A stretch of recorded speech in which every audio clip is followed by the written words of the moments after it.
কি করতেন আগে? আগে তো ডাইরেক্টর হেলথ সার্ভিস ছিলাম। হুম।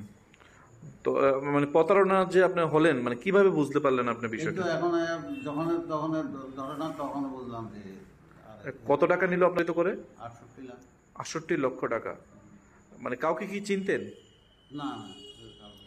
মানে কত মানে কয় দফায় আপনার কাছ থেকে টাকাগুলো নেওয়া হয়েছে? 3 দফায়। 3 দফায়।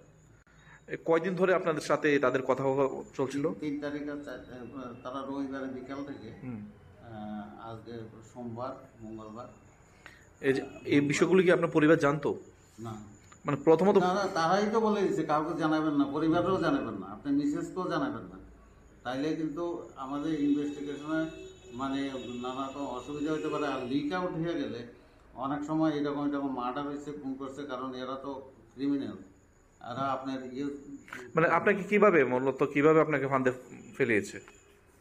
ওইটা যেটা বললাম এইভাবে আমাদের হয়েছে, মানে যে নানা হতে পারে, আপনার জেল জরিমানা হতে পারে যদি আপনি ন্যাশনাল সিক্রেট অ্যাক্ট যদি ভঙ্গ করেন, আপনি কাউকে জানাইলে আপনার মিসেসও জানাবেন না।